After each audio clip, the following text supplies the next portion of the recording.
નમસ્કાર દર્શક મિત્રો, આજે આપણે એક એવા મુદ્દે ચર્ચા કરવાના છીએ જેની અસર લગભગ સૌ કોઈને થાય। સવાર પડે તમે જાગો અને સરસ મજાની ગરમા ગરમ ચાનો કપ તમારા સામે આવે તો ગમે। બાળકને પોષણ માટે दूध જોઈએ। આમે સ્કૂલોમાં ભણાવાય કે દૂધ એ સંપૂર્ણ આહાર છે।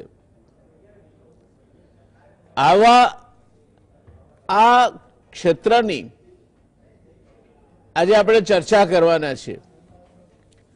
દર્શક મિત્રો, ભારત વિશ્વનું સૌથી મોટું દૂધ ઉત્પાદક દેશ છે।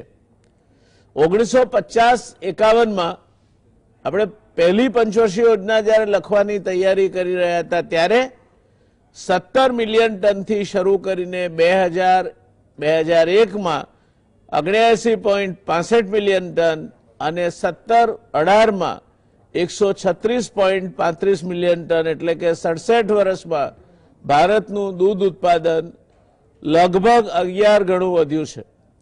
દુનિયાના પ્રથમ દૂધ ઉત્પાદક 10 દેશોમાં पहला नंबरे भारत, त्यारबाद अमेरिका, पछी चीन, Pakistan, Brazil, Germany, Russia, France, New Zealand और टर्की आवे छे।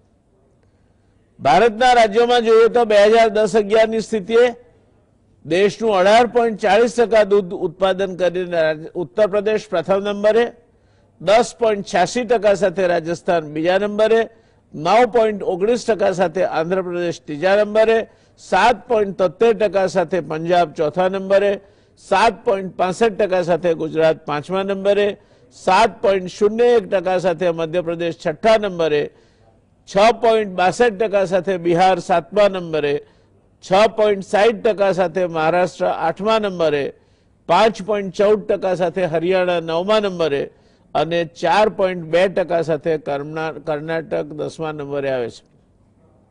આમ દેશના ઉત્પાદનમાં ઉત્તર પ્રદેશ પહેલા નંબરે, રાજસ્થાન બીજા નંબરે છે, જ્યારે ત્રીજા નંબરે આંધ્રપ્રદેશ, ચોથા નંબરે પંજાબ અને ગુજરાત પાંચમા નંબરે આવે છે। 2018-19માં દેશનું દૂધ ઉત્પાદન 18.77 કરોડ થયું। એ 18.77 કરોડ ટનની સાથોસાથ 1991-92માં માથાદીઠ દૂધની પ્રાપ્તિ 178 ગ્રામ પ્રતિ દિવસ હતી, તે લગભગ બમણાથી સહેજ વધાર થઈને 394 ગ્રામ પ્રતિ દિવસ સુધી પહોંચી। દેશના દૂધ ઉત્પાદનને વેગ આપવામાં સરદાર વલ્લભભાઈ પટેલની પ્રેરણાથી શ્રી ત્રિભુવનદાસ પટેલ અને ડોક્ટર કુરિયનની જોડીએ અમૂલનો પાયો નાખ્યો અથવા તો ખેડા જિલ્લા दूध उत्पादक संघનો પાયો નાખ્યો, જે ભારતની શ્વેત ક્રાંતિમાં એક સીમારૂપ ચિહ્ન, એક સીમારૂપ સિદ્ધિ આગળ જતા બનવાની હતી। આજે દેશમાં ખેડૂત આંદોલનના માર્ગે છે। એનું મુખ્ય કારણ ખેડૂતને ખેત ઉત્પાદનોના પોષણક્ષમ ભાવ મળતા નથી તે છે।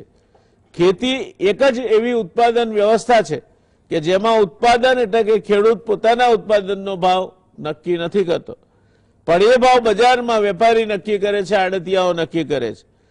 આને કારણે ખેતીની પેદાશો આધારિત આટો, મેંદો, રવો કે અન્ય મૂલ્યવર્ધિત ઉત્પાદનોનો નફો ખેડૂતના હાથમાં નહીં જતા વચેટિયા વ્યવસ્થાના હાથમાં જાય છે।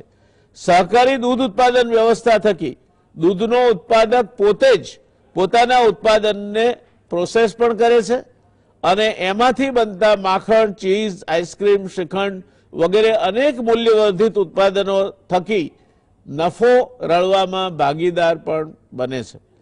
ફૂડ પ્રોસેસિંગ ઇન્ડસ્ટ્રીમાં ઉત્પાદન કરવું હોય તો ઉત્પાદક દ્વારા ગુણવત્તા અને પ્રમોશન બંનેને કારણે જે બ્રાન્ડ ઇક્વિટી ઊભી થાય છે તે વગર ખાદ્ય પદાર્થ બજારમાં સ્વીકૃતિ પામતો નથી। આમ કરવું હોય તો એક સુઆયોજિત પ્રોક્યોરમેન્ટ એટલે કે ઉપલબ્ધિ વ્યવસ્થા, ઉચ્ચ ટેકનોલોજી આધારિત ગુણવત્તાસભર ઉત્પાદનો બનાવવા માટેની ઉત્પાદન વ્યવસ્થા અને કાચા માલની પ્રાપ્તિના તબક્કે અથવા તૈયાર માલ ગ્રાહક સુધી પહોંચે ત્યાં સુધીમાં કોઈ જગ્યાએ એની ગુણવત્તા ન જોખમાય તેવી કાચા માલની પ્રાપ્તિથી સ્ટોરેજ, પ્રોસેસિંગ, તૈયાર માલની સ્ટોરેજ અને ડિસ્ટ્રીબ્યુશન વ્યવસ્થા અગત્યનો ભાગ ભજવે છે. એટલો જ અગત્યનો ભાગ પેકેજિંગ, પ્રાઇસ અને પ્રમોશન ભજવે છે. વર્ષોની જહેમત બાદ આ બધા મોરચે જે સફળ રહીને આજે ગુજરાતના મિલ્ક પ્રોડ્યુસર્સ યુનિયનના નેજા હેઠળ અમૂલ તરીકે વેચાતું દૂધ અને તેના ઉત્પાદનો બજારમાં છવાઈ ગયા છે. એક જમાનામાં કોઈને મસ્કો મારવો હોય કે ખુશામત કરવી હોય તો એના પર્યાયરૂપ શબ્દ પોલ્સન મારવું એવો હતો. તે આજે ઇતિહાસમાં સમાઈ ગયો છે. આજની જે પેઢી છે એને પોલ્સન મારવું એનો અર્થ પણ કદાચ ખબર નહીં હોય. અને અમૂલ દૂધ પીતા હૈ ઇન્ડિયા અથવા અટરલી બટરલી અમૂલ છવાઈ ગયું છે. આ પ્રયોગની સફળતાએ નાનામાં નાના દૂધ ઉત્પાદકને પોષણક્ષમ ભાવ અપાવ્યા છે. પશુપાલનના ક્ષેત્રમાં મોટા પાયે બહેનો રોકાયેલી છે. આ પ્રવૃત્તિએ બહેનોને સ્વાવલંબી બનાવીને આવક ઊભી કરી આર્થિક પ્રવૃત્તિની સંચાલિકા બનાવી છે. 2 કે 4 ઢોર રાખતી એક વિધવા બહેન પોતાના બાળકો ઉછેરે, ભણાવે, ગણાવે ને પરણાવી શકે ત્યાં સુધી મગરૂબીથી પોતાના વ્યવહારો નિભાવવાની આર્થિક સક્ષમતા સહકારી દૂધ વ્યવસ્થાએ આપી છે. આ વ્યવસ્થાએ ગુજરાતને milk city of India Anand આપ્યું છે. સરદાર પટેલ, ત્રિભુવનદાસ, કુરિયન અને દલાયા જેવા પ્રતિબદ્ધ અને દ્રષ્ટિવંત આગેવાનો થકી વૈશ્વિક કક્ષાની વ્યવસ્થાપન ક્ષમતા આપી છે. ઢોરના ખાંડથી માંડી એનું આરોગ્ય અને સારવાર તેમજ કૃત્રિમ બીજદાનથી માંડી ઉત્તમ ઔલાદના દૂધાળા ઢોર મળી રહે તેવી અનેક આખી વ્યવસ્થાઓ ઊભી કરી આપી છે. આઝાદી પછી તરત જ ચકલાસીમાં સરદાર પટેલના આદેશથી દૂધ ઉત્પાદકોની સભામાં હાજર રહેલા મોરારજી દેસાઈએ ત્રિભુવનદાસ પટેલને તેમની કોઈ જ માંગણી નહીં હોવા છતાં એક ઝવેરી હીરાને પારખે તે રીતે ખેડા જિલ્લા દૂધ ઉત્પાદક સંઘના પ્રમુખ થવા માટે આદેશ કરીને પ્રવૃત્ત કર્યા.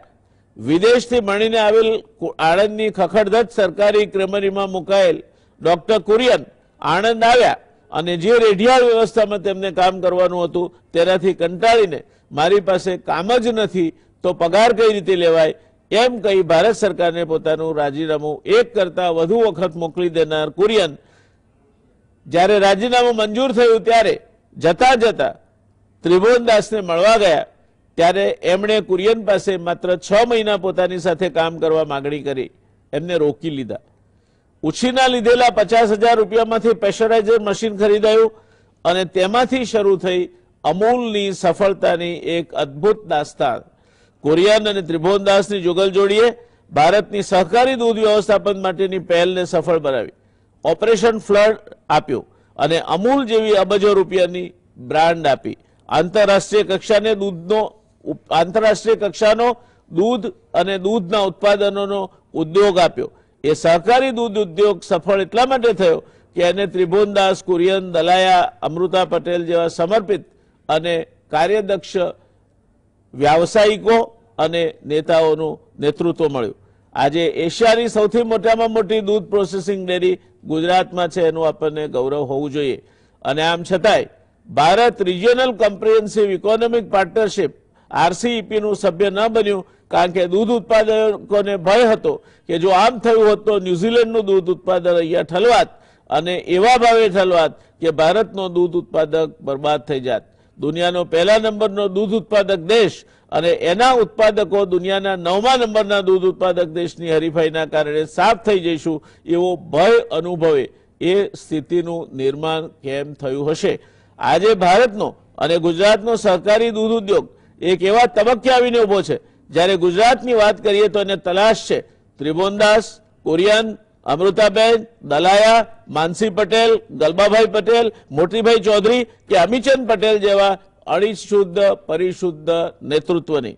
દૂધ ઉત્પાદકોના નેતા તરીકે શ્વેત દૂધ અને શ્વેત ક્રાંતિ જેટલી જ દાગ વગરની અને નિષ્કલંક કારકિર્દી ધરાવતું આ નેતૃત્વ એમ માનતું હતું કે છાણ મૂતર ઉપાડીને ઢોર ઉછેરતી પેલી કોઈક વિધવા બહેન કે ગરીબીની રેખા નીચે જીવતા 2 ટંકના રોટલા માટે ઢોર ઉછેરને પોતાનો વ્યવસાય બનાવી દૂધ ભરતા વંચિતોના પોતે પ્રતિનિધિ છે.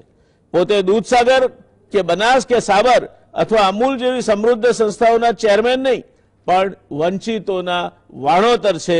તે ભાવના આજે ક્યાંક નંદવાઈ છે. ચર્ચા કરવી છે આ બધા મુદ્દાઓની. ચર્ચા કરવી છે ભારતના દૂધ ઉત્પાદકોની ચર્ચા કરવી છે। હવે પછીના સમયમાં શ્વેત ક્રાંતિ જેવી જ કોઈ નવી ક્રાંતિની ચર્ચા કરવી છે। આ બધું આગળ ધપાવે તેવા દમદાર નેતૃત્વની અને સહકારી વ્યવસ્થામાં એ નેતૃત્વ ઊભું થવામાં જે વ્યવસ્થા છે એ વ્યવસ્થાને લાગેલ સડાની ચર્ચા કરવી છે। રિજિયોનલ કોમ્પ્રિહેન્સિવ ઇકોનોમિક પાર્ટનરશિપથી ન ગભરાય અને દેશના દૂધ ઉત્પાદકોને વૈશ્વિક ફલક પર ઊભા કરી દઈ શકે તેવા કુરિયન અને દલાયા જેવા વ્યાવસાયિક નેતૃત્વની ઘણી બધી વાતો કરવી છે અને એ માટે આપણી પાસે એક દમદાર પેનલ છે। પ્રોફેસર અનિલ ગુપ્તા એ આપણા માટે કોઈ નવું નામ નથી। આઈઆઈએમ અમદાવાદ અને આઈઆઈટી મુંબઈના ગુપ્તા સાહેબ વિઝિટિંગ ફેકલ્ટી મેમ્બર છે। ઓર્ગેનિક ફાર્મિંગ માટે કામ કરે છે। ખેડૂતો અને પશુપાલકોના મુદ્દાઓની ઊંડી સમજ ધરાવે છે। ડેરી સેક્ટરમાં લેટેસ્ટ ચેન્જીસ અને અપડેટ્સના તેઓ જાણકાર છે। તેમની સાથે આપણી પાસે ઉપલબ્ધ છે doctor RS. Sodhi. Gujarat cooperative milk marketing federation લિમિટેડના ડોક્ટર સોઢી એ એક સક્ષમ મેનેજિંગ ડિરેક્ટર છે। 38 વર્ષથી વધુનો સહકારી ડેરી સેક્ટરનો વ્યાપક અનુભવ ધરાવતા ડોક્ટર સોઢી એગ્રીકલ્ચરમાં બેચલર ઓફ એન્જિનિયરિંગની ડિગ્રી ધરાવે છે અને પ્રતિષ્ઠિત ઇન્સ્ટિટ્યૂટ ઓફ રૂરલ મેનેજમેન્ટ ઇરમાના પ્રથમ બેચના એ પૂર્વ વિદ્યાર્થી છે। આણંદ કૃષિ યુનિવર્સિટી તરફથી ડોક્ટર સોઢીને એમણે કરેલ પ્રદાન બદલ માનદ ડોક્ટરેટની પદવી પણ મળી છે।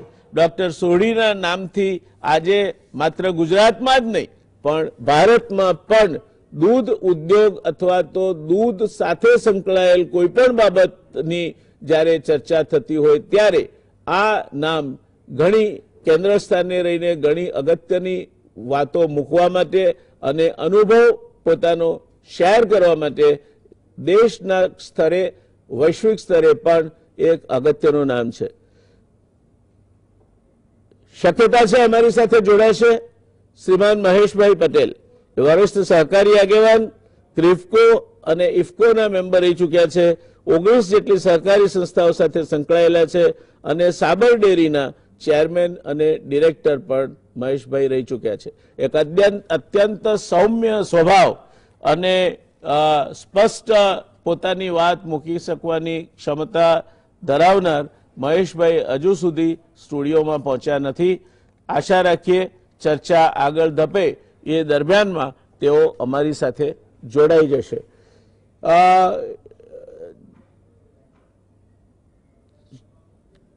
ગુપ્તા સાહેબ, शुरुआत મહેશભાઈ આપ છો ત્યાં છો, આપ અહીં સ્ટુડિયોમાં આવવાના છો એવું મને કહેવામાં આવ્યું હતું। Thank you very much, you are there on the screen. આપ જોડાઈ ગયા છો એ આનંદની વાત છે અમારા માટે। અમે રાહ જોતા હતા આપની સ્ટુડિયોમાં, એમાં કંઈક ગેરસમજ થઈ હશે પણ આપ હાજર છો એ જ અમારા માટે મોટી રાહતના સમાચાર છે। धन्यवाद, आप जोड़ाए एनो आनंद है। Doctor Sodhi, I welcome you as well.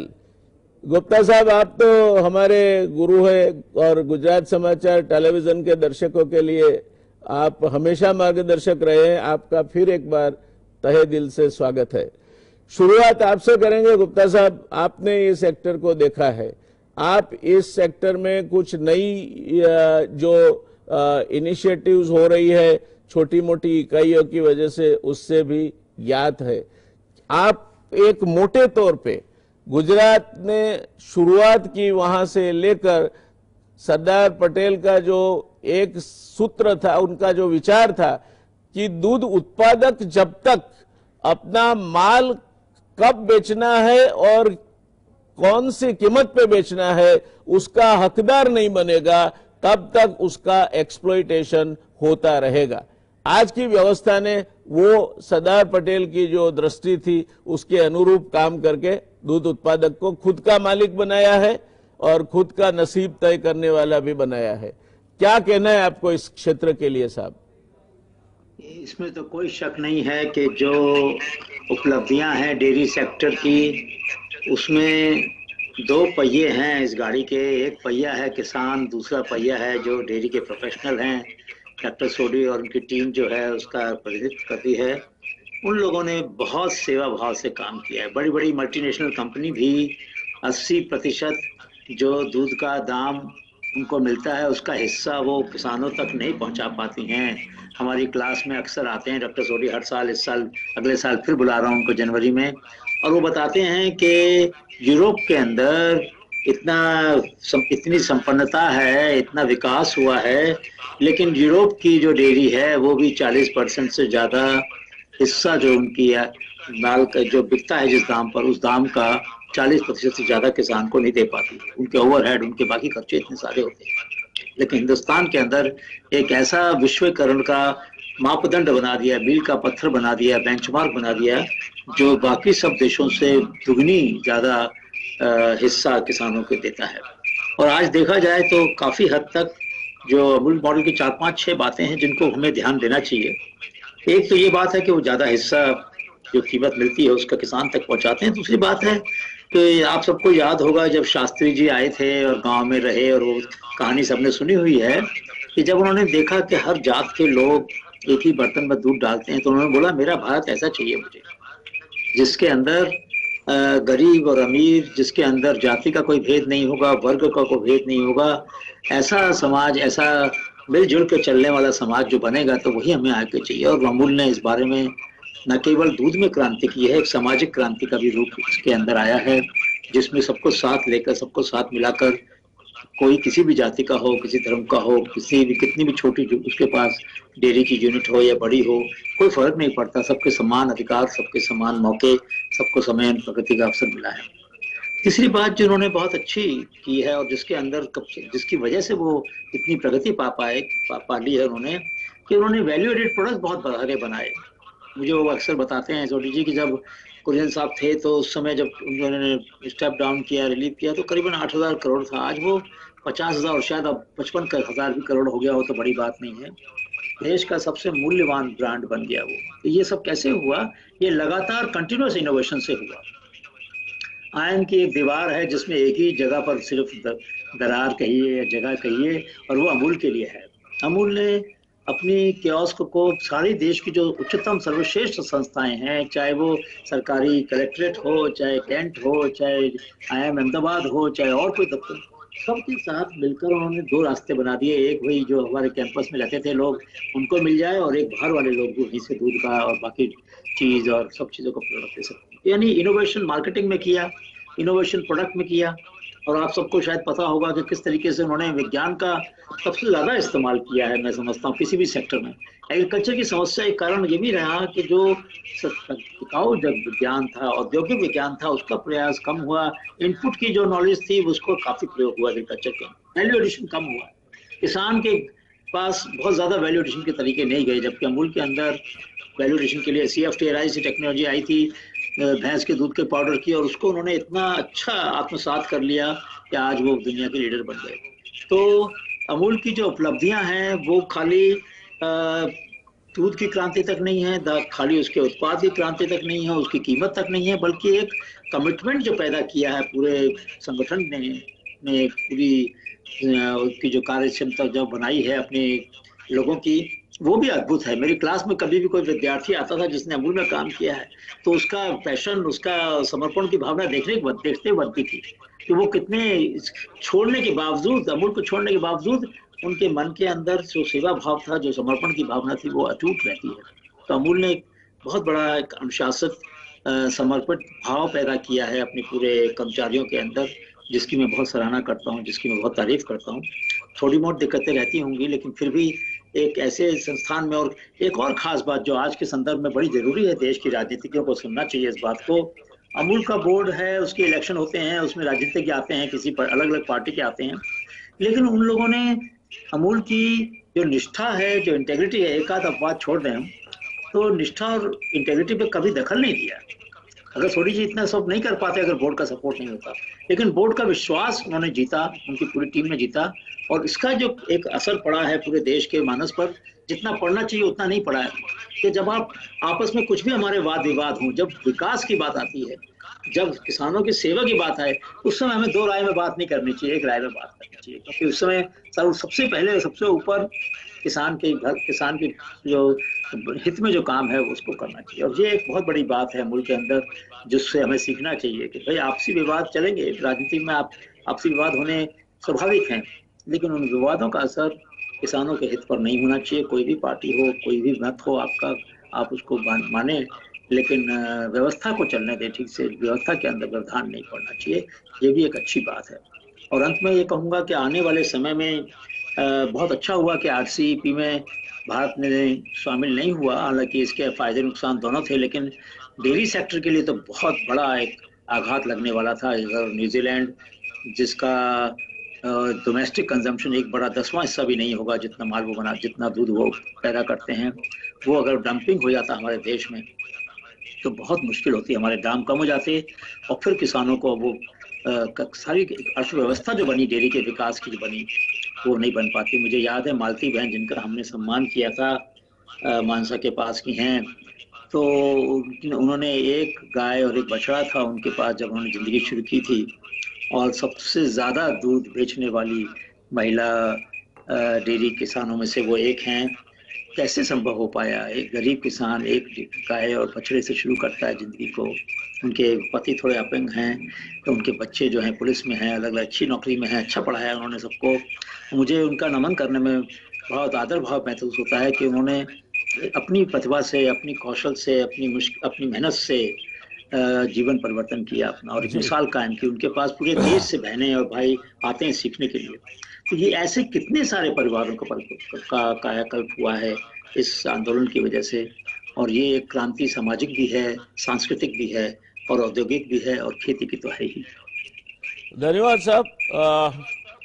Sodhi साहब आपकी ओर रुख करेंगे, मगर रुकना पड़ेगा एक छोटे से कमर्शियल ब्रेक के लिए, उसके बाद सीधे आएंगे आपके पास। रुकेंगे एक छोटे से कमर्शियल ब्रेक के लिए। नमस्कार दर्शक मित्रों, બ્રેક બાદ પુનઃ આ ચર્ચામાં આપનું સ્વાગત છે। सोढ़ी साहब, सीधा रुख करूंगा आपकी ओर। बात जो कही गुप्ता साहब ने, उसके साथ थोड़ी एक छोटी सी बात मेरी भी जुड़ती है। एक समय था जब मेरे मास्टर्स बिजनेस एडमिनिस्ट्रेशन के लिए मैंने डॉक्टर राम प्रसाद अनेजा और माइक के साथ काम किया था, और वो रिपोर्ट में चाय साथी जो सोया मिल्क बनना था, 1 रुपया लीटर बेचना था, और सुगम श्रीखंड की 2 प्रोडक्ट की recommendation at the end of the report किया था।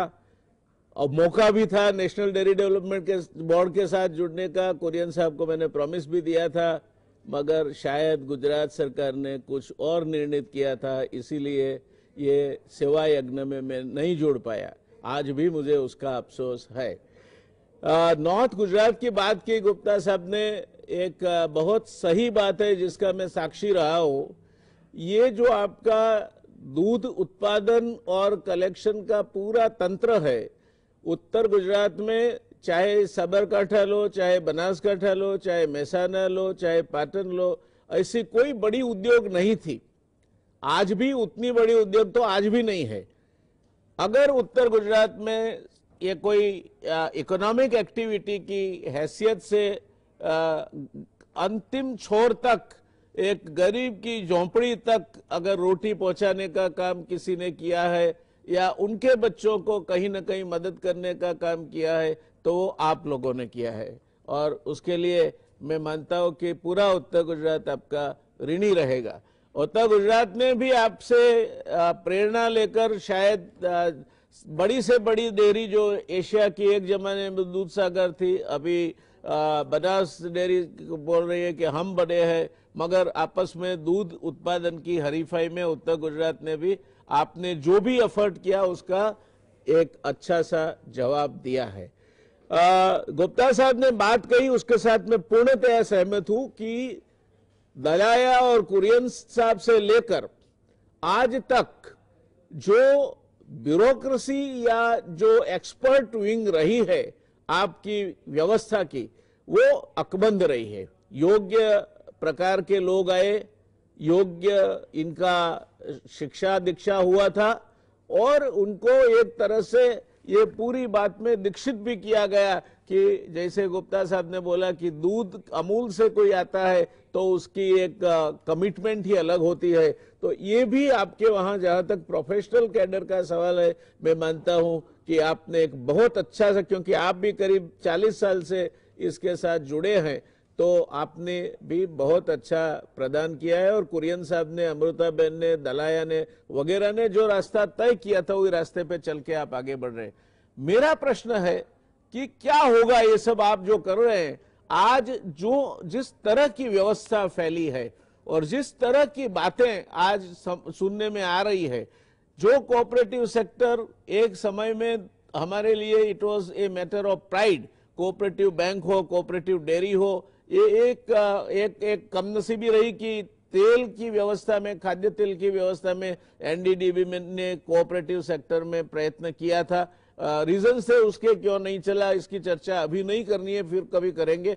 मगर ये जो अभी जो कोऑपरेटिव लीडरशिप जो आ रही है, ये आप जैसे जो लोग हैं, शायद आज कुरियन साहब होते तो मैं मानता हूं कि ये जिस तरह की लीडरशिप हम देख रहे हैं उनको काफी जल्दी से रास्ता दिखा दिया होता उन्होंने।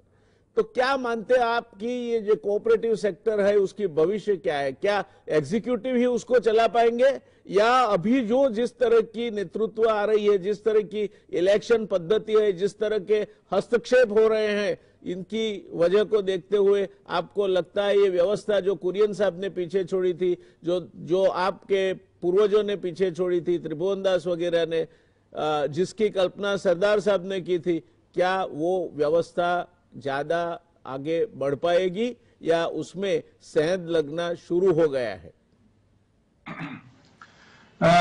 व्यास साहब धन्यवाद।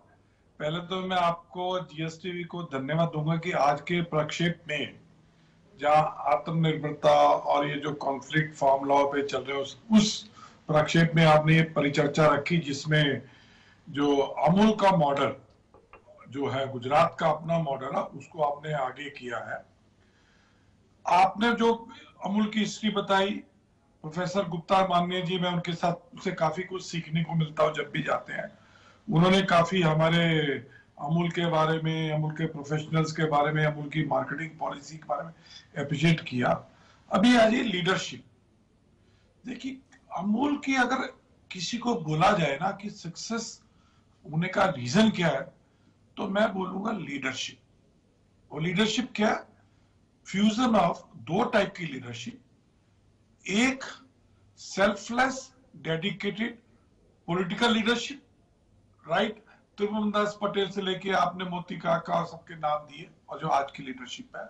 और दूसरी तरफ very committed professional leadership, doctor Verghese Kurien ji USA से मास्टर सर किया है, आनंद जैसे छोटे से गांव में आके 1949 में रहे और आए थे। आपने बोला 6 महीने के लिए, 63 साल तक, आपके अंतिम दिन तक रहे।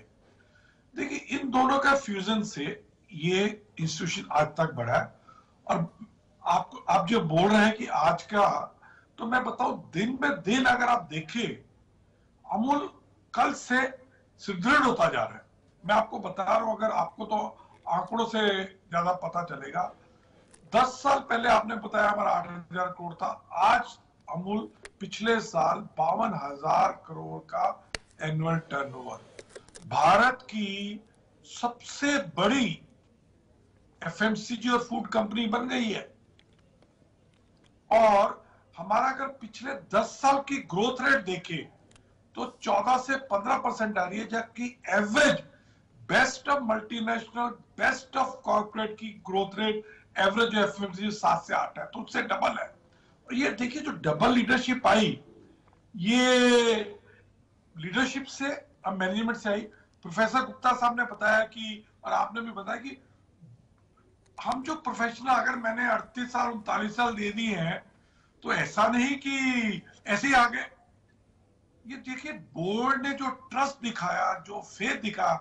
मैं आपको बताऊं, मैं जब बॉम्बे, दिल्ली में बड़ी बड़ी इंडस्ट्रियल कॉन्फ्रेंसेस में जाता हूं, इकोनॉमिक टाइम, वहां लोग बोलते हैं कि आपके किसानों की संस्था में है तो बहुत मुश्किल होगा प्रोफेशनल। मैंने कहा प्रोफेशनल की जो इज्जत, जो रिस्पेक्ट, जो ट्रस्ट प्रोफेशनल्स को किसानों की संस्था में मिलती है, किसी मल्टीनेशनल कॉर्पोरेट में नहीं मिलती।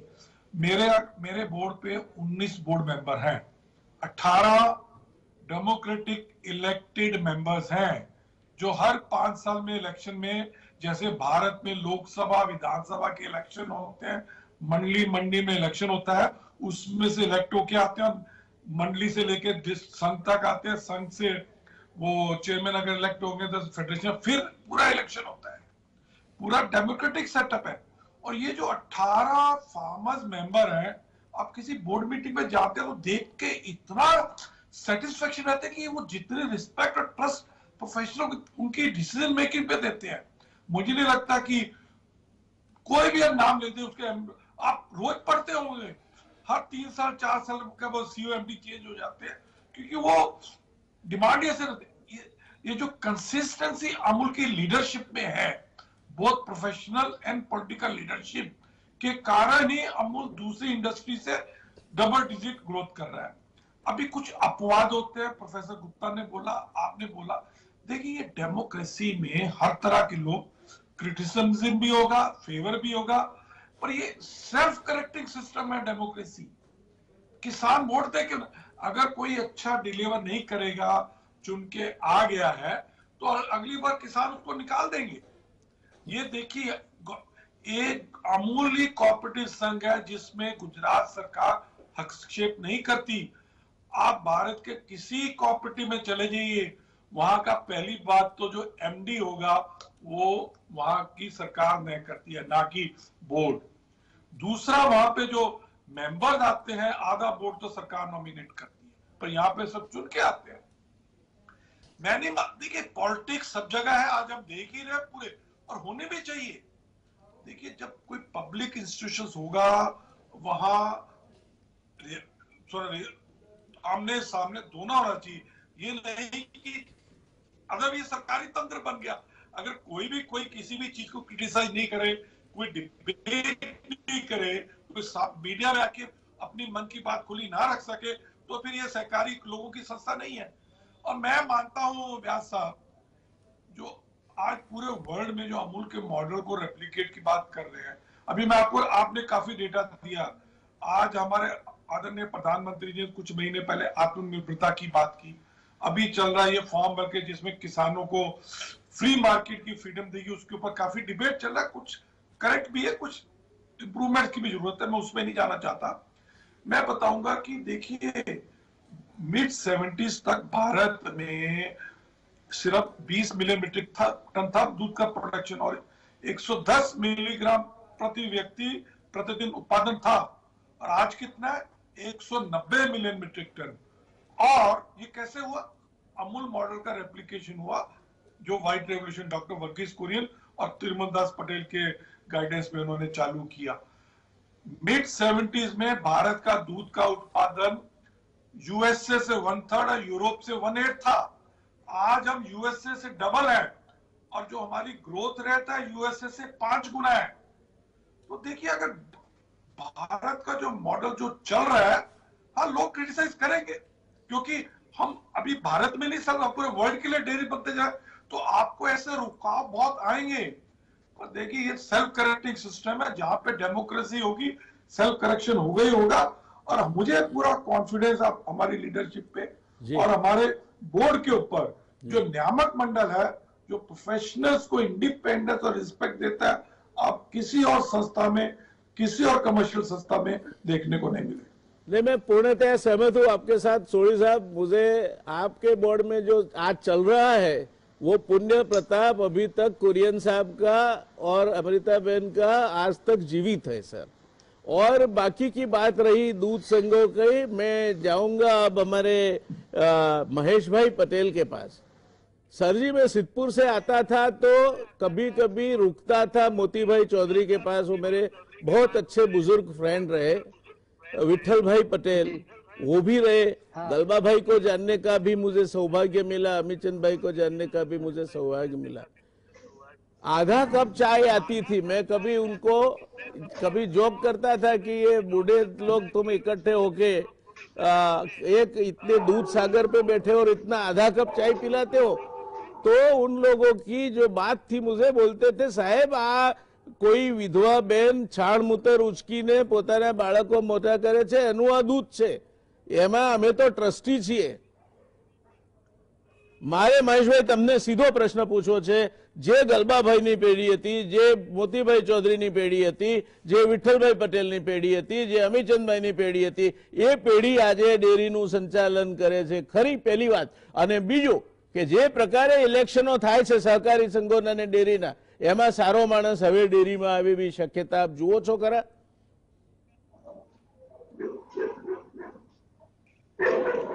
આપનો પ્રશ્ન, અને કદાચ એ શક્યતા હોત તો આપણે પણ રાજીનામું નહીં આપ્યું હોત. વડીલોએ ચિંધેલા માર્ગે શું આજે આ ડેરીઓ ચાલી રહી છે કે નહીં? સાહેબ, આ વડીલોનો પાયો એટલો મજબૂત છે કે એમના પાયામાં ગમે તેવો નાનો મોટો સડો આવે તો એને સહન કરી અને પણ આગળ વધવાની તાકાત છે. ચોક્કસ સમયના વહેણ સાથે નાની મોટી કોન્ટ્રોવર્સીઓ આવે છે, પણ આ ચેલેન્જીસ લાઈફ સાથે જોડાયેલી છે. અને લોકશાહીમાં આપણે જોઈએ તો આ એક ન બદલી શકાય એવી બાબત છે. પણ સહકારી પ્રવૃત્તિનો પાયો એટલો મજબૂત છે. અને આપે હમણાં જ વાત કરી કે જ્યારે ચા પીતા ત્યારે વડવાઓ એક ચિંતા કરતા કે આ વિધવા અને ગરીબ બહેનના પશુનું દૂધ છે. માત્ર દૂધ નહીં, હું ત્યાં સુધી કહીશ કે આજે અમે ચિંતા કરીએ છીએ કે આ ગરીબ અને વિધવા બહેનોએ જે મહેનત કરી અને આ દૂધ મોકલ્યું છે, એના નાણાં એને વધુમાં વધુ મળે અને અમારા દ્વારા ક્યાંક આ નાની મોટી મુશ્કેલી અથવા તો ભૂલ ન થઈ જાય એવા પ્રયત્નો અત્યારે તો અમે કરી રહ્યા છીએ. આવતા સમયમાં આપણે એનું ટાઇટલ જ ખૂબ સરસ આપ્યું છે કે ડેરી ઉદ્યોગની આવતીકાલ. પણ હવે આવતીકાલ કરતા વર્તમાનમાં જીવવું વધારે સારું. અને વર્તમાનમાં આ પ્રયત્ન અમે કરી રહ્યા છીએ કે આ વડીલોએ આપેલા માર્ગે ડેરી ઉદ્યોગને વધુ ને વધુ આગળ વિકસાવી અને ખેતી સાથે જોડાયેલા આ માત્ર પૂરક વ્યવસાયને પૂરક ન બની રહે, પણ એ સાચા અર્થમાં બેકબોન બની રહે. યુવા વર્ગ એને મુખ્ય વ્યવસાય તરીકે સ્વીકારતો થાય અને એને રોકેલા નાણાં ઉદ્યોગોની સામે એક પશુપાલનના વ્યવસાયને પણ ઓછા નાણાં નથી મળતા એ દિશામાં કાર્યાન્વિત થાય એવા અમારા પ્રયત્નો તો છે જ. નાની મોટી હર્ડલો આવશે, આ હર્ડલોને પાર કરવાની શક્તિ પણ અત્યારે પંચ ત્યાં પરમેશ્વર. અને અમૂલની વાત આવે ત્યારે અમૂલ મિલ્ક યુનિયન સાચા અર્થમાં સભાસદો જોડાયેલા રહે એવા અમે પ્રયત્નો કરીએ છીએ. પર્ટિક્યુલરલી મારી વાત કરું તો મેં ઘણી વાત જાહેરમાં કીધું છે અને આજે પણ કહું છું કે જો આ સહકારી પ્રવૃત્તિ એના માલિકો માત્ર ને માત્ર એના સભાસદો છે. અન્ય વ્યક્તિઓ, અન્ય લોકો કે જેને આ વ્યવસાય પ્રત્યે માહિતગાર નથી, ભૂમિગત વાસ્તવિકતાથી વાકેફ નથી, એવા લોકો માત્ર પોતાના બિનજરૂરી વિવાદો આ સંસ્થાઓમાં નાખવાના બંધ કરી દે તો આ સાચા માલિકો જે પાયાના સભાસદો છે એને આપણે ચોક્કસ ન્યાય આપી શકીશું એવી મને ચોક્કસ શ્રદ્ધા છે. આપણે છેલ્લા સમયથી જોઈએ કેન્દ્ર સરકારે પણ અમને એટલે દૂધના વ્યવસાયને, આપ તો એક અર્થતંત્રના ખૂબ વિશારદ છો, आवाज नहीं आ रही उनकी. ગત બજેટથી પશુપાલન અંગે આગવું બજેટ ફાળવ્યું છે જેના કારણે પશુપાલકોમાં પણ એક આગવો વિશ્વાસ પેદા થશે. એને પશુપાલનના વ્યવસાય માટે પશુઓની રાખવાની વ્યવસ્થા હોય, એના ઇન્સ્યોરન્સની વ્યવસ્થા હોય, એના માટેના ચાપ કટર જેવા આધુનિક સાધનોની વ્યવસ્થા હોય, અથવા તો એની પાસે નાના હોય અને વ્યાજ ન ભરી શકે તો વ્યાજ સહાયની વાત હોય. આ તમામ કંઈક બાબતોએ મહેશભાઈ કંઈક તકલીફ લાગે છે, તમારો અવાજ વ્યવસ્થિત આવતો નથી. તમારા આશાવાદને આવકારું છું, પણ એ આશાવાદને અમૂલનો પરફોર્મન્સ ચોક્કસ ટેકો આપે છે. અમૂલ હજુ પણ એ જાળવી રહ્યું છે, પણ જે એના સદસ્યો છે ત્યાં મોટા મોટા પાયે ક્યાંક બનાવટી ઘીનું કૌભાંડ થાય, ક્યાંક ખાણદાણ વેચવાનું કૌભાંડ થાય, ક્યાંક ચૂંટણી ટાઈમે બેલોટ બોક્સીસ બદલાઈ જાય એવું કૌભાંડ થાય. આ કોઈ સારી નિશાની નથી. You know the best thing is this is a Prestige. આ ગુજરાતનું એક ગૌરવ છે. અમૂલ છે એ ગુજરાતનું ગૌરવ છે, અને એ ગૌરવને ખંડિત કરવાના મોટા પાયે જે પ્રયાસો થઈ રહ્યા છે અને છાવરનાર જે છે એ લોકો ક્યારે પણ જો ભીષ્મ પિતામહે દ્રૌપદીનું જ્યારે વસ્ત્રાહરણ થતું હતું ત્યારે હુંકારો કર્યો તો મહાભારત ના થાત.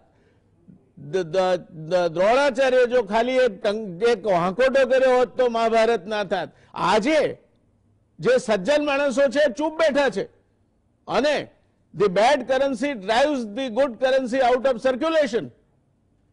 That is what is happening. આજે સહકારી મંડળીઓમાં દૂધ ભરીને જેના ઘેર ઢોર ના હોય એ મેમ્બર થઈને ડિરેક્ટર તરીકે ચૂંટાય છે. આપણે આ બધી વાતોની સામે શાહમૃગી નીતિ ક્યાં સુધી અપનાવીશું?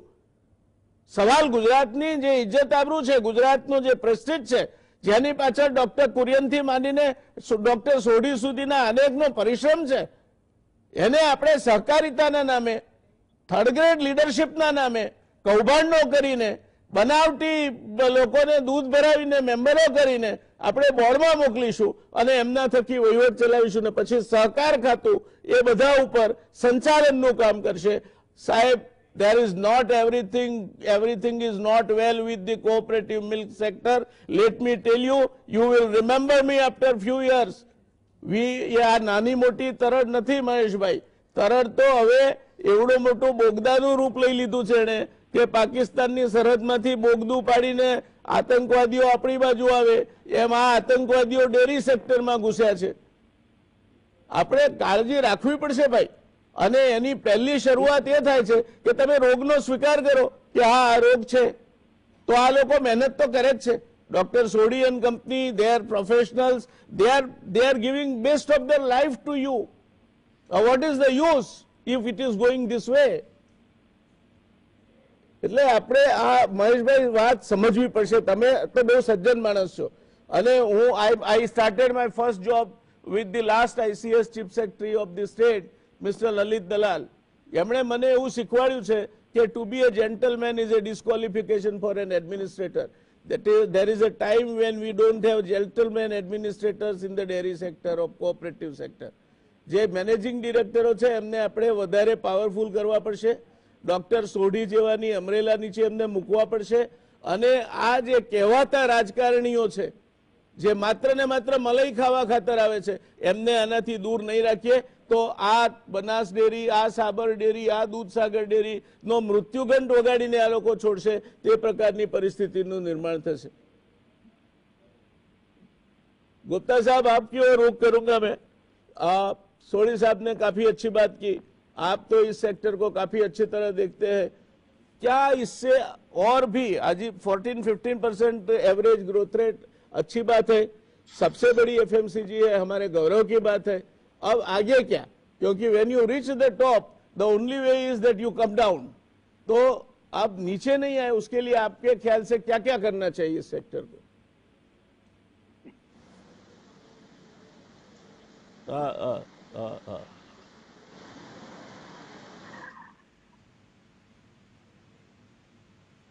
रहते रहे, अंततः 1000 करोड़ की डेयरी थी, लेकिन जो सादगी से वो जिए, मैं आज भी उनसे प्रेरणा मुझे मिलती है। तो मतलब कि डेयरी सेक्टर में ऐसा नेतृत्व था जो जिन्होंने अपने व्यक्तिगत जीवन में एक गांधीवादी जो परंपरा थी, सादगी की, सहजता की, ईमानदारी की, उसको बड़े बड़े सच्चाई के साथ जिया है। तो आपने जो चिंता व्यक्त की है तो चिंता वाजिब है।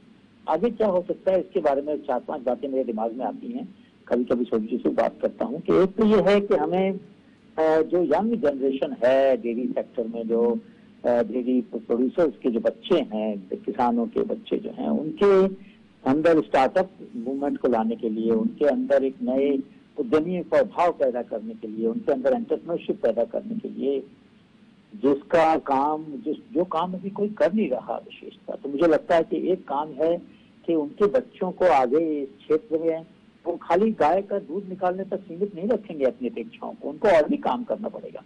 तो एक अलग ढांचा बनाना पड़ेगा जिसमें हमें एक कोऑपरेटिव्स ऑफ एंटरप्रेन्योर्स बनाना पड़ेगा, एक कोऑपरेटिव ऑफ एंटरप्रेन्योर्स, छोटे छोटे एंटरप्रेन्योर, जैसे ये कोऑपरेटिव एंटरप्रेन्योर है ही, लेकिन एंटरप्रेन्योर्स का कोऑपरेटिव बने और वो किसानों के बच्चे उसमें आगे आए, बच्चे बच्चियां दोनों।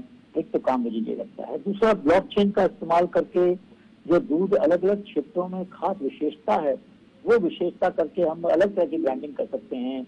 कच्छ में अगर मिनरल्स ज्यादा हैं तो वहाँ के दूध को अलग तरीके से ब्रांड किया जाए। नॉर्थ गुजरात में क्योंकि बारिश कम होती है तो वहाँ पे शायद संभावना है कि वहाँ के दूध में पौष्टिक तत्व शायद ज्यादा होंगे, बाकी क्षेत्रों से जहाँ पर की बारिश ज्यादा होती है, जमीन के तत्व काफी नीचे मिल चुके हैं, नीचे जा चुके हैं।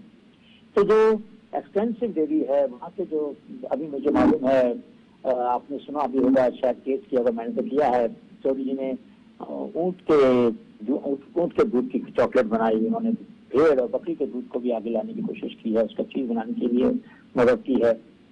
तो एक नई क्रांति आने की संभावना है जिसमें बाकी भी जो दूध के पशु हैं उनके समाज को, उनके वर्गों को, उनके गांव को, उनके किसानों को भी इसमें लाने की जो कोशिश हो रही है, मैं चाहूंगा कि वो कोशिश और आगे बढ़े। तीसरी बात ये भी है कि जो हमारे जो बच्चे हैं, जो स्कूल हैं, उनके अंदर थोड़ा विज्ञान और तकनीक का जो थोड़ा सा कमी रही है, तो मुझे लगता है कि थोड़ा शिक्षा की तरफ भी ध्यान देना होगा। तो मैं कोई कहेंगे, सोरी साहब कहेंगे आप सारी जिम्मेदारी हमारे कंधे पे क्यों डाल रहे हैं, लेकिन मुझे लगता है कि सर्वांगीण विकास की जो त्रिभुवन दास फाउंडेशन जो है, तो कम से कम उनके जरिए तो हम इस काम को कर ही सकते हैं। अगर वो अमूल डेयरी स्वयं न करना चाहे तो उस फाउंडेशन के जरिए जो बच्चे हैं उनको अच्छी शिक्षा मिले, अच्छा उनका विज्ञान का हर स्कूल में एक लैब हो जहाँ पर बच्चे प्रयोग करें। ऐसा मुझे लगता है कि आने वाले समय के लिए बड़ा अच्छा रहेगा अगर इस तरह की क्रांति हो। जी धन्यवाद।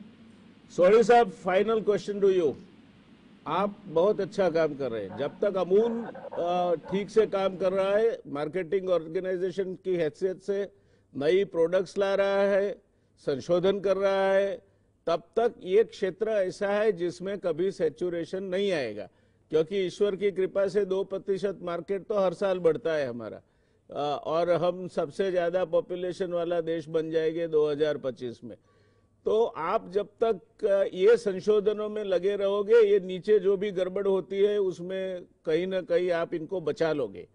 मगर आपको क्या लगता है आने वाले समय में अमूल की जो आज से 10 years फ्रॉम नाउ आपकी विजन क्या है अमूल ब्रांड की? अमूल ब्रांड की विजन, जैसे मैंने आपको बोला, पिछले साल 52,000 करोड़ था, भारत की सबसे बड़ी फूड कंपनी है जी। अगले 10 साल तो से पहले तो मैं 5 साल की बात करता हूँ। हमारा जो नियामक मंडल बोर्ड ने जो हमें टारगेट दिया है 1 लाख करोड़ का दिया है, और अभी 2 साल पहले हमारे आदरणीय प्रधानमंत्री हमारी नई चॉकलेट फैक्ट्री का उद्घाटन करने आए थे, तो उन्होंने कहा था कि मैं चाहूंगा जो अमूल टीम इतना अच्छा काम करी है कि विश्व की पहली 5 डेयरी कंपनी ऑर्गेनाइजेशन में है, भारत की नहीं विश्व की। तो मैं आपको व्यासक बताऊंगा, आज 2013-14 में अमूल का नंबर पूरे विश्व में 18 था, पिछले साल बढ़ के 8 पे आ गए हैं। और जिस हिसाब से हम दर साल 14% प्रगति कर रहे हैं, तो मैं नहीं कहता कि हम जो हमारे आदरणीय प्रधानमंत्री ने अमूल टीम को टारगेट दिया है हम वो नहीं अचीव कर पाएंगे।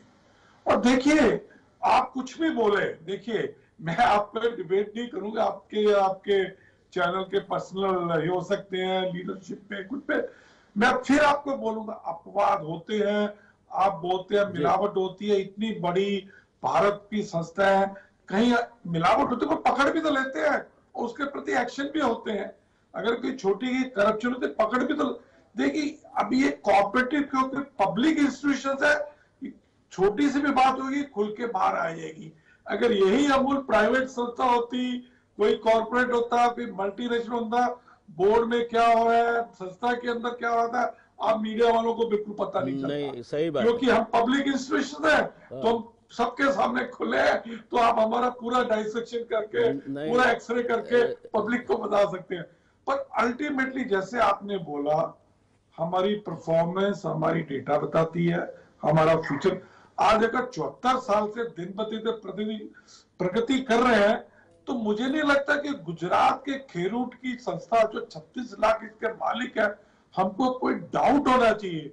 मैं तो कहता हूं हर गुजरात वासी को ये बहुत बड़ा ये प्रेस्टीज की और प्राइड का मामला है कि पूरा विश्व गुजरात की और गुजरात की संस्था की बात करता है। हमारे आदरणीय प्रधानमंत्री जी कहीं पे भी जाते हैं, कोई भी कृषि संबंध अमूल की बात करते हैं। सोडी साहब, समय कम है, इसीलिए मैं आपको क्षमा याचना के साथ रोकना चाह रहा हूं। हमें हमारे डेयरी क्षेत्र पे नाज है, मगर मैं सिविल इंजीनियर हूं। जब बांध टूटने की नौबत आती है तो पहले एक छोटी सी दरार पड़ती है, उसके बाद बांध टूटती है, और आपके बांध में दरारें नहीं, बड़े बड़े फिशर्स पड़ चुके हैं। हम जो गलत चीजों को अगर नहीं रोकेंगे, आज मैं जो बात कर रहा हूं, मैं जमीनी हकीकतों की बात कर रहा हूं। मैं आपको एग्जाम्पल दे सकता हूं कि ये आदमी बोर्ड ऑफ डायरेक्टर में, उसके घर पे कभी गाय न भैंस उसने देखी नहीं है, और उसका दूध भरा जाता है। He fraudulently he is made the member, he or she contest the election, आ जाते हैं। ये चीजों को नहीं हमें डिफेंड करना चाहिए। Larger is the system, larger are the layers of inefficiency, वो हेरोल्ड जिनिन का स्लोगन है। तो मैं आपके साथ पूर्णतः सहमत हूं, आप बहुत अच्छा काम कर रहे हैं, इसीलिए हमारी अपेक्षा है कि आप इससे भी अच्छा काम करो। और हमारी चिंता है कि ग्राउंड लेवल पे जो हो रहा है वो हम देखते हैं, आप ऊपर से देखते हैं, हम तो आम आदमियों के साथ खड़े होकर देखते हैं। इसलिए थोड़ी हमारी चिंता हमने व्यक्त की है। अगर आपको ठीक लगे तो इसके लिए चिंता करना, नहीं तो फिर तो काल जो है, काल सबको ठीक कर देता है। In the long run everybody is dead. तो काफी मजा आया आपके साथ चर्चा करने में। आप तीनों हमारे निष्णात पधारे, हमारे प्रोफेसर साहब, अनिल गुप्ता साहब, डॉक्टर सोडी, आप और महेश भाई हमारे दोस्त हैं। एक ऐसे इंसानियत है जो you can say is a downright honest person. वो इनके बारे में किसी आदमी को कहीं भी उनके कपड़े पे कोई दाग नहीं लगा है। तो हमारा सद्भाग्य है कि आज हमें ऐसी पैनल मिली जो जानकार भी है, निष्पक्ष भी है, और अपने आप में एक ऐसी अहमियत और काबिलियत रखती है जो इस विषय पे बोलने के लिए काबिल भी है। तो धन्यवाद आप तीनों का। गुजरात समाचार के दर्शकों के लिए आप उपस्थित हुए, आपने समय दिया, और आगे चल के हम आपको छोड़ेंगे नहीं, आपके ज्ञान का लाभ लेते रहेंगे। यही प्रार्थना के साथ आज की चर्चा को हम समाप्त करते हैं। दर्शक मित्रों, મળીશું આવતીકાલે। બહુ સરસ વિષય છે આવતીકાલનો, જ્યોતિષ ઉપર છે। જ્યોતિષ સાચું, જ્યોતિષ ખોટું, જ્યોતિષમાં શું જોવાય, શું ના જોવાય, કેટલાય આપણે ઘણી બધી જાતના પૂર્વગ્રહો, ઘણી બધી જાતની ગેરમાન્યતાઓ વગેરેથી પીડાતા હોઈએ છે, ત્યારે જ્યોતિષ એ હવે યુનિવર્સિટીઓમાં પણ ભણાવાય છે। એટલે અંધશ્રદ્ધાના વિષય તરીકે નહીં, પણ ટેકનિકલ વિષય તરીકે જ્યોતિષશાસ્ત્રના બે નિષ્ણાતો સાથે આપણે આવતીકાલ ચર્ચા કરીશું। તમે હાજર રહેવાનું ભૂલતા નહીં। ધન્યવાદ, શુભરાત્રી, શબ્બા ખૈર।